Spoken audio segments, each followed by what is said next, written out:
Today in Chicago, we're diving into international controversies, local justice, and some heartwarming community happenings. I'm Dean Bark. Welcome to the City Report with Dean Bark, coming to you from Chicago. All right, here's where we begin. NWI man's 4-year detention in Japan sparks outcry over alleged miscarriage of justice. Chris Payne, a resident of Northwest Indiana, has found himself in a rather troubling situation overseas. He's been detained in Japan for 4 years now on charges of sexual assault, charges he vehemently denies.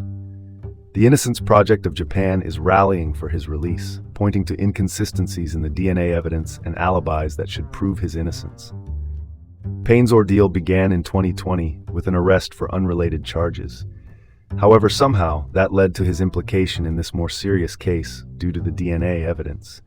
His appeal is ongoing, with a hearing set in the Tokyo High Court for December 11, 2025. Meanwhile, his mother, Rhonda, continues to campaign tirelessly for his release, raising questions about the Japanese justice system. 4 years is an appalling length of time for anyone to wait for justice, especially with questionable evidence. Let's transition to this. Chicago man charged with murder after fatal shooting of Gary Teen. In a tragic turn of events, Deontay Taylor, a 32-year-old from Chicago, has been charged with murder following the fatal shooting of 18-year-old Darviar Anthony during a brawl in Gary, Indiana.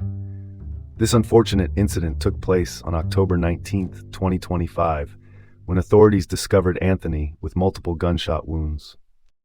Witnesses described a chaotic scene involving a dozen juveniles in a group fight. Taylor allegedly opened fire from a vehicle as the altercation was winding down. His relatives claim they were attempting to quell the fighting, but now Taylor faces charges of murder, unlawful firearm possession, and a gun enhancement. Gun violence in community disputes is a tragic and unnecessary escalation that needs addressing. Let's keep this train moving. Chicago priests' 2-month pilgrimage to NYC advocates for immigration justice. Reverend Gary Graff, a dedicated priest from Chicago Heights, is nearing the end of a remarkable journey. Over the past 2 months, he's been walking from Dolton, Illinois, to New York City, advocating for immigration justice.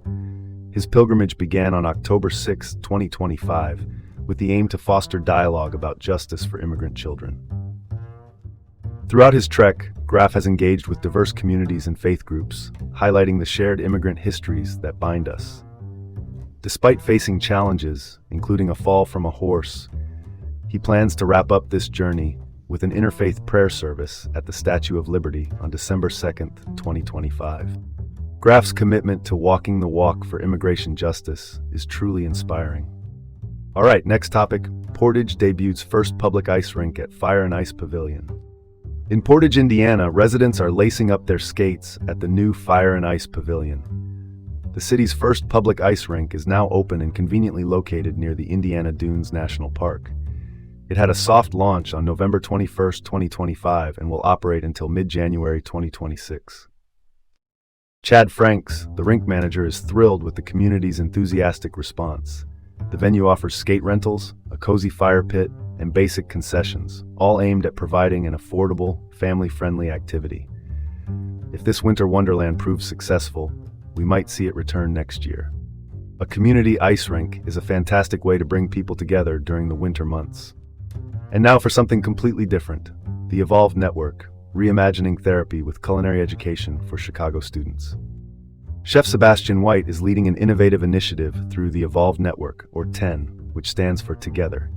Evolving, nourishing. He's delivering fresh food prep kits to students at the Chicago Jesuit Academy, integrating culinary instruction with historical education to foster redemptive hospitality.